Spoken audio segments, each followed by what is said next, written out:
The Holy Gospel according to Luke. Glory to you, O Lord. An expert in the law stood up to test Jesus. "Teacher," he said, "what must I do to inherit eternal life?" He said to him, "What is written in the law? What do you read there?" He answered, "You shall love the Lord your God with all your heart, and with all your soul, and with all your strength, and with all your mind, and your neighbor as yourself." And he said to him, "You have given the right answer. Do this, and you will live." But wanting to vindicate himself, he asked Jesus, "And who is my neighbor?" Jesus replied, "A man was going down from Jerusalem to Jericho and fell into the hands of robbers, who stripped him, beat him, and took off, leaving him half dead. Now by chance a priest was going down that road, and when he saw him, he passed by on the other side. So likewise a Levite, when he came to the place and saw him, passed by on the other side. But a Samaritan, while traveling, came upon him, and when he saw him, he was moved with compassion. He went to him and bandaged his wounds, treating them with oil and wine. Then he put him on his own animal and brought him to an inn and took care of him. The next day he took out 2 denarii, gave them to the innkeeper, and said, 'Take care of him, and when I come back I will repay you whatever more you spend.'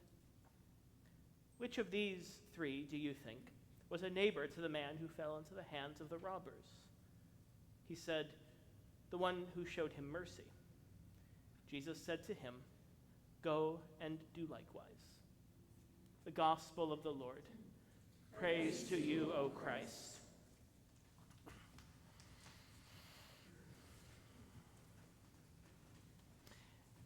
In nearly 7 years of ordained ministry, you might be shocked to learn, as I was, that I have apparently never preached on this parable before. This parable of the so-called Good Samaritan, as our Bibles often title it, even though he is never actually called good in the parable itself, but you all know how I feel about those pesky made-up titles in our English Bible translations by now. This parable, so well known in contemporary culture that we've named hospitals and other helping organizations, and even laws and legal protections after its title character. This parable, so ingrained in our minds from our earliest memories in Sunday school, with its deceptively simple lesson whittled down to a morality story. Be like the Good Samaritan. Don't be like the priest or the Levite. Be a good person. Do the right thing. It's difficult to reclaim the original scandal of this parable, how it would have sounded to Jesus' original hearers, mostly the Jewish people, to hear a story about 2 of their own, a priest and a Levite, who should know the law and do the right thing, only to be met with this Samaritan, so divided as they were by religious beliefs and practices and ethnic and cultural identity.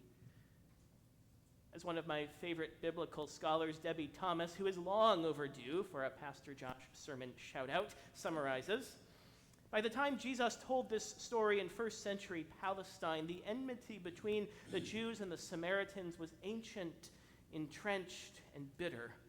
The 2 groups disagreed about everything that mattered: how to honor God, how to interpret the scriptures, how and where to worship.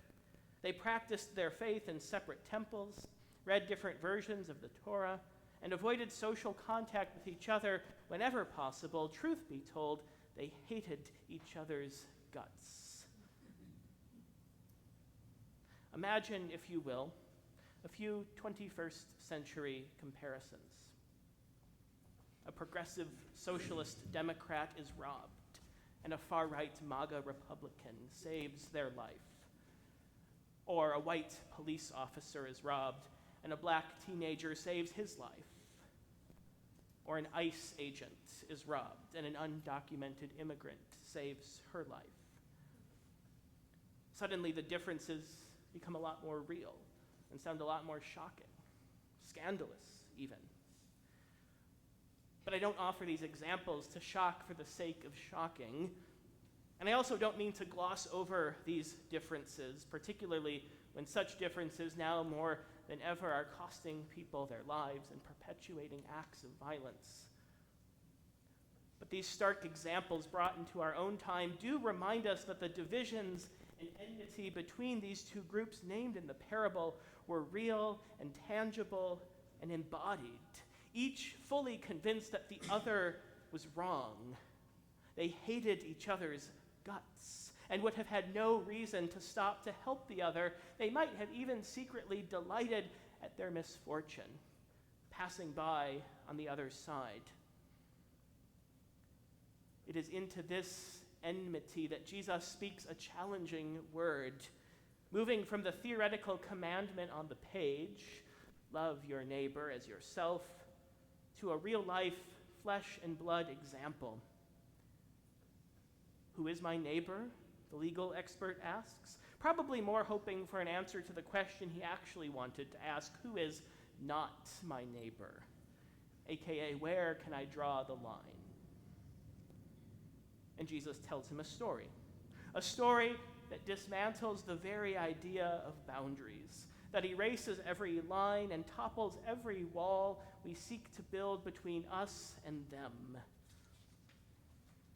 Jesus tells a story that invites us to imagine a different way. Again, from Debbie Thomas, to consider the possibility that a person might add up to more than the sum of their political, racial, cultural, and economic identities, to put aside the history we know and the prejudices we nurse, and to ask us to leave room for divine and world-altering surprises. To leave room for surprises. To leave room for grace. To remember God's knack for working in and through outsiders, which shouldn't really be so surprising, seeing as how our scriptures are filled with story after story, reminding us of God's unending concern for those who have been cast aside, no matter who they are, no matter what they look like, no matter where they're from, no matter what they believe, even Samaritans, even fill in the blank, even whomever you're thinking about right now. And notice the detail given to the care this Good Samaritan provides.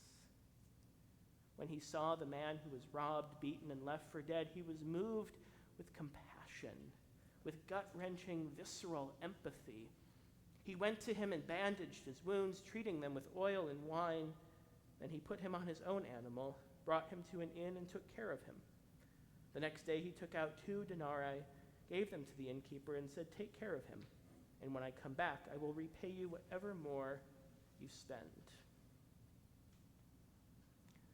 The Samaritan's response takes up as much space in the story as the attack itself, and the response of the first 2 passerbys put together.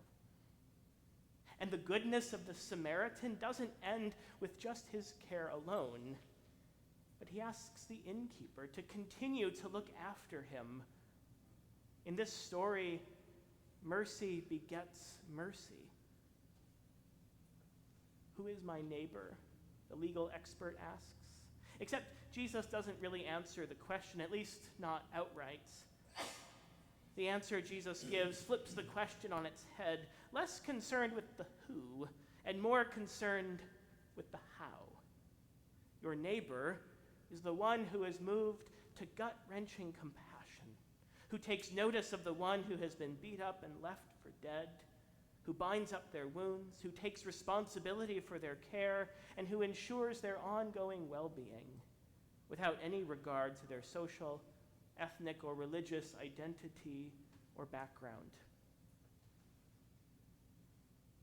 And so the parable ends as it began, with a question redirected back to the one who asked the first.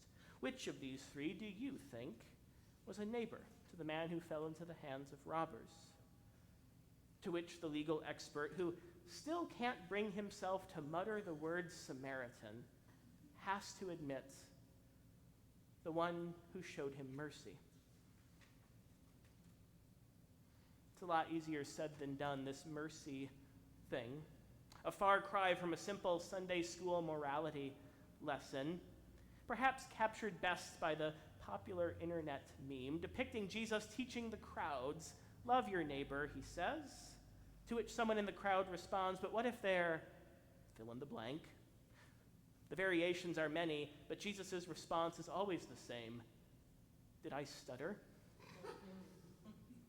We would love for Jesus to stutter, to give us an asterisk, to set some sort of limits in his answer to the question, "Who is my neighbor?" Instead, what we get is a Jesus who doubles down, teaching us less about who is a neighbor and more about how to be a neighbor. Love your neighbor, just like this. Go and do likewise. Love your neighbor extravagantly. Love your neighbor, no exceptions.